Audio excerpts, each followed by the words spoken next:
சற்று முன் அதிமுக முன்னாள் அமைச்சர் எஸ்பி வேலுமணி கைது. திடீர் அதிர்ச்சியில் அதிமுகவினர் மிரண்டு போன எடப்பாடி. அதாவது முன்னாள் அமைச்சர் எஸ்பி வேலுமணி இல்ல திருமண வரவேற்பு விழா அனுமதியின்றி பொதுமக்களுக்கு இடையூறாக பேனர் வைத்ததாக பீளமேடு போலீசார் 3 பிரிவுகளின் கீழ் வழக்கு பதிவு செய்துள்ளனர். அந்த வகையில் கோவை அதிமுக நிர்வாகியும் முன்னாள் அமைச்சருமான எஸ்பி வேலுமணி மகன் விஜய் விகாஸ் தீக்ஷனா திருமணம் கடந்த வாரம் கோவை ஈச்சனாடி பகுதியில் உள்ள தனியார் மண்டபத்தில் பிரமாண்டமாக நடைபெற்றது. இதில் அதிமுக முன்னாள் அமைச்சர்கள், எம்எல்ஏக்கள் மற்றும் பல்வேறு கட்சி அரசியல் பிரமுகர்கள், தொழிலதிபர்கள், திரைப்பிரபலங்கள் பங்கேற்றனர் என்பதும் குறிப்பிடத்தக்கது. இதன் தொடர்ச்சியாக நேற்று முன்தினம் கோவை கொடிசியாவில் திருமண வரவேற்பு விழாவும் நடைபெற்றது. இதில் எடப்பாடி பழனிசாமி, அதிமுக நிர்வாகிகள், முன்னாள் அமைச்சர்கள், திரை நட்சத்திரங்கள் கலந்து கொண்டனர். இதற்காக அதிமுக பொதுச் செயலாளர் எடப்பாடி பழனிசாமியை வரவேற்றும் திருமணமான புதுமண தம்பதியை வாழ்த்தியும் வழிநெடுகிலும் பேனர்கள் மற்றும் பதாகைகளை அதிமுக நிர்வாகிகள் வைத்திருந்தனர்.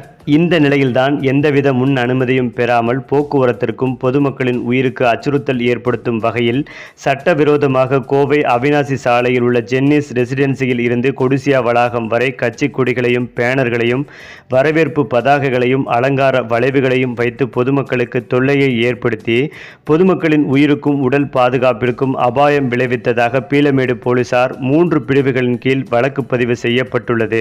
இந்த நிலையில்தான் காவல்துறை அனுமதி பெறாமல் பொதுமக்களுக்கு இடையூறாகவும் உயிருக்கு ஆபத்து ஏற்படுத்தும் வகையில் பேனர் வைத்ததாக பீளமேடு போலீசார் அதிமுக வார்டு செயலாளர் லட்சுமணன் என்பவர் மீது 4 பிரிவுகளின் கீழ் வழக்கு பதிவு செய்துள்ளனர். எஸ்பி வேலுமணி மகனின் திருமணம் 500 கோடி செலவில் பிரமாண்டமாக நடந்ததாகவும் தகவல்கள் தெரிவித்து வருகின்றன. இந்த நிலையில்தான் கடந்த வாரம் ஏற்கனவே திருமண விழாவில் அதிமுக முக்கிய புள்ளிகள் கலந்து கொண்ட போது செங்கோட்டையன், எடப்பாடி சந்தித்துக் கொள்வார்களா என்ற பேச்சுக்களும் அடிபட்டு வந்தது. அதன்படி அவர்கள் 2 பேரும் கருத்து வேறுபாடு காரணமாக இந்த திருமண நிகழ்வில் கலந்து கொண்டாலும் நேரில் சந்தித்து பேசவில்லை. இருவருக்கும் உண்டான கருத்து வேறுபாடு தற்போது இந்த திருமணத்தின் மூலம் தெரிய வந்துள்ளது. மேலும் அதிமுக பாஜக கூட்டணியை உறுதி செய்தது போல் இந்த திருமண நிகழ்வு இருந்ததாகவும் பல்வேறு விமர்சகர்கள் கருத்துக்களை தெரிவித்து வந்தனர். வருகின்ற 2026 தேர்தலில் அதிமுக பாஜக கூட்டணி உறுதியாக சேரும் என்ற தகவலும் தற்போது உலாவர தொடங்கி வருகின்றனர். இந்த சூழ்நிலையில்தான் அதிமுக வார்டு செயலாளர் மட்டுமில்லாமல் எஸ்பி வேலுமணி மீதும் இந்த கைது நடவடிக்கை எடுக்க உள்ளதாகவும் போலீசார் தெரிவித்து வருகின்றனர். அநேகமாக இந்த வழக்கு குறித்து எப்போது வேண்டுமானாலும் எஸ்பி வேலுமணி கைது செய்யப்படுவார் என்ற அதிர்ச்சி தகவலும் வெளிவந்து கொண்டிருக்கிறது.